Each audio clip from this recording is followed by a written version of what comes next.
Good morning everyone. Last time मैंने आपको types of muscles में 3 टाइप की मसल्स का इंट्रोडक्शन दिया था। Number 1 skeletal muscles, number 2 visceral और smooth muscles and third is cardiac muscles. आज हम स्केलेटल मसल्स यानी कंकाल पेशी की संरचना के बारे में पढ़ेंगे। स्ट्रक्चर ऑफ स्केलेटल मसल्स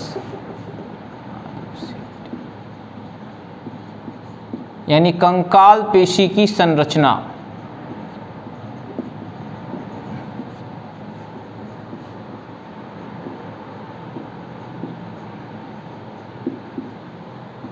देखिए, प्रत्येक कंकाल पेशी का जब हम माइक्रोस्कोप से स्टडी करते हैं, अध्ययन करते हैं, तो हम देखते हैं बेटा कि वहाँ पर बहुत सारे पेशी बंडल या मसल्स बंडल पाए जाते हैं, जिन्हें हम पुलिकाएं या फेसिकल्स भी कहते हैं। प्रत्येक कंकाल पेशी में अनेक पेशी बंडल पाए जाते हैं, जिन्हें हम पुलिकाएं भी कहते हैं, यानी मसल्स जो बंडल है वो पाए जाते हैं बहुत सारे। और इन पेशी बंडलों के ऊपर जो आवरण होता है एक संयोजी कनेक्टिव टिश्यू का, जो इन्हें आपस में जोड़ कर रखता है, कनेक्ट रखता है, कंबाइंड रखता है, फेशिया कहलाता है। ओके, उसके बाद हम आते हैं प्रत्येक आपकी पुलिका के अंदर। जैसे ये बहुत सारी पुलिकाएं आपको दिखाई दे रही है, मसल्स बंडल आपको यहाँ दिखाई दे रहे हैं। इन बंडल को हम देखें तो प्रत्येक बंडल के अंदर आपको अनेक जो आपको मसल्स फाइबर दिख रहे हैं, है ना। ये जो आपको दिख रहे हैं सारे मसल्स फाइबर हैं। ओके, मसल्स फाइबर जो है वो प्रत्येक पुलिका के अंदर काफ़ी संख्या में, लार्ज नंबर में क्या है, पाए जाते हैं। ये मसल्स फाइबर जो है एक सिंसिटियम है, बिकॉज इसके अंदर जो सार्कोप्लाज्म होता है, सार्कोप्लाज्म मतलब पेशी द्रव्य, सार्कोप्लाज्म यानी जो इसके अंदर पेशी द्रव्य है उसके अंदर क्या है, बहुत सारे केंद्रक उपस्थित हैं, न्यूक्लियस है। इसके अलावा हम बात करें तो सार्कोप्लाज्म के साथ साथ इसके अंदर जो एंडोप्लाज्मिक रेटिकुलम है, तो जो मसल्स फाइबर के अंदर एंडोप्लाज्मिक रेटिकुलम है उसको बोलते हैं सार्कोप्लाज्मिक रेटिकुलम। क्या बोलते हैं? सार्कोप्लाज्मिक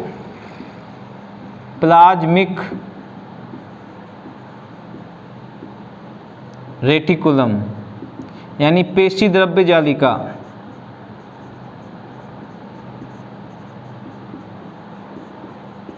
इनके अंदर कैल्शियम जो आयन है उनके भंडार होते हैं, स्टोर होता है सार्कोप्लाज्मिक रेटिकुलम के अंदर। ओके, ये जो मसल्स फाइबर है इसके ऊपर एक प्लाज्मा मेम्ब्रेन का आवरण है, एक आपका पूरा का पूरा इसके अंदर लेयर है प्लाज्मा मेम्ब्रेन, जिसको हम बोलते हैं सार्कोलेमा। क्या बोलते हैं? Sarcolemma. Is this clear?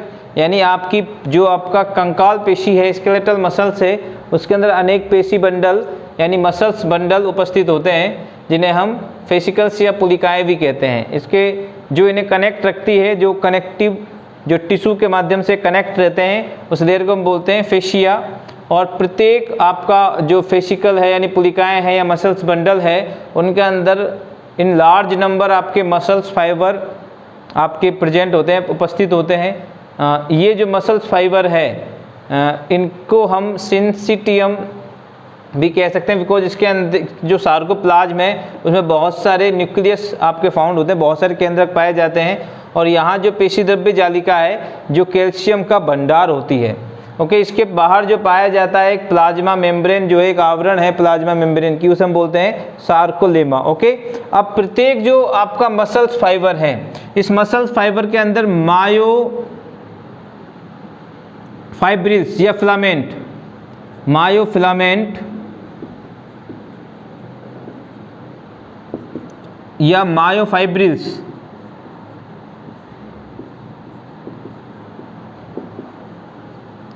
Parallel arranged होते हैं। यानी मायोफाइब्रिल्स जो है इसके अंदर हम देखें पर्टिकुलर एक मसल्स फाइबर की हम बात करें तो इसके अंदर अनेक आपको फिलामेंट्स या मायोफाइब्रिल्स आपको यहाँ दिखाई देंगे।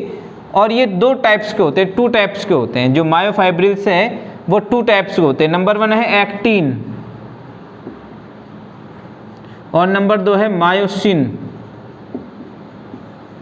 एक्टिन जो है वो थिन फिलामेंट्स है और मायोसिन है वो थिक फिलामेंट्स है, यानी ये पतले तंतु हैं और ये मोटे तंतु हैं।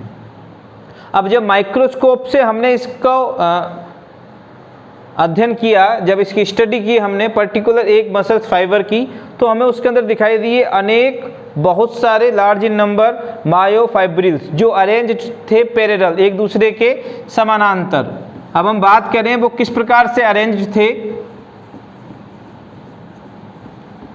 एक दूसरे के ऊपर पैरेलल अरेंज थे।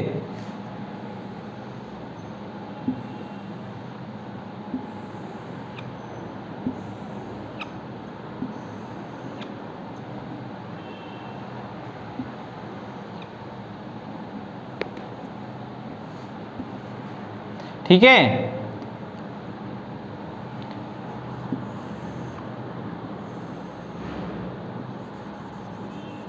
ये जो मोटे आपको फिलामेंट्स दिखाई दे रहे हैं इन्हें बोलते हैं मायोसिन। क्या बोलते हैं? मायोसिन। It's called myosin. जो थिक फिलामेंट्स है वो आपके कोल्ड मतलब कहलाते हैं मायोसिन। एंड जो थिन जो आपको दिखाई दे रहे हैं ये वो क्या है? आपके एक्टिन।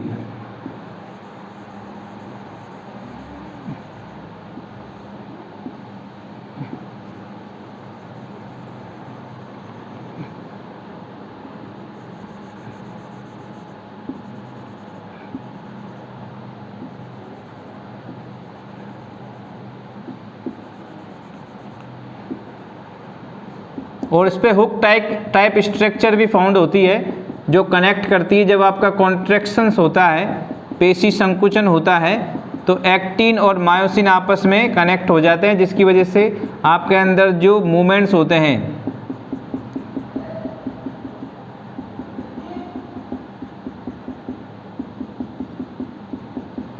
ठीक है, तो ये जो आपके फिलामेंट्स है वो मायोसिन कहलाते हैं। It's called myosin. एंड ये जो है वो एक्टिन कहलाते हैं।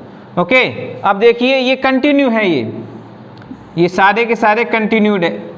अब इसी प्रकार से आगे जो है ये एक्टिन क्या है? कंटिन्यू चल रहा है ऐसे कैसे ही, और मायोसिन जो है वो भी कंटिन्यू चलेगा, अरेंज्ड है पैरेलल। अब जो एक्टिन है इसके मिड में एक जिगजैग लाइन प्रेजेंट होती है जिसको हम बोलते हैं जेड लाइन या जेड रेखा। उसी प्रकार से एक्टिन के यहाँ पर मिड में जो जिगजैग लाइन है उसे बोलते हैं जेड रेखा। ओके, तो इस पे क्या है हम देखें तो ये जो आपको बैंड दिखाई दे रहा है ये हल्का है, लाइट बैंड है, सो इसको बोलते हैं हम आई बैंड। और ये जो बैंड दिखाई दे रहा है आपको ये डार्क बैंड है, इसे बोलते हैं हम ए बैंड। ओके, इसी प्रकार से again I band and again A band. तो हल्के और गहरे जो पट्टिकाएं इसमें क्या है? पैरेलल अरेंजमेंट है। किसके अंदर? आपके ईच मसल्स फाइबर के अंदर। ओके, अब यहां हम देखें तो बीचों बीच हम देखें यहां पर जहां, अच्छा, ए बैंड के अंदर actin and myosin both are presents, and I band के अंदर ओनली एक्टिन, मतलब ए बैंड जो है आपका उसके अंदर तो एक्टिन एंड मायोसिन दोनों फिलामेंट्स प्रेजेंट हैं, बट आई बैंड के अंदर ओनली एक्टिन जो फिलामेंट्स हैं वो ही आपके प्रेजेंट हैं। उसके बाद हम देखें तो जो ए बैंड है, ए बैंड के मिड में, बिल्कुल मिड में यहाँ पर एक एच जोन भी पाया जाता है। इस एच जोन के अंदर ओनली आपके मायोसिन जो फिलामेंट्स है वो प्रेजेंट होते हैं। ओके, यहाँ आई बैंड, ए बैंड, फिर आई बैंड, फिर अगेन ए बैंड, फिर आई बैंड, यानी गहरे हल्के गहरे हल्के। आई क्या है? लाइट है, हल्का है। ए क्या है? डार्क है, गहरा है। इस तरह की पट्टिकाएं, लाइंस आपकी ईच मायोफाइब्रिल्स या मसल्स फाइब्रिल्स के अंदर यानी पेशी तंतु के अंदर हमें दिखाई देती है। यहाँ हम देखें प्रत्येक पेशी तंतु की संरचना को माइक्रोस्कोपिक रूप से हम देख रहे हैं, तो जो दो जेड लाइन हमें दिखाई दे रही है, इन दो जेड लाइनों के बीच की जो संरचना है, स्ट्रक्चर है, इसको बोलते हैं सार्कोमियर।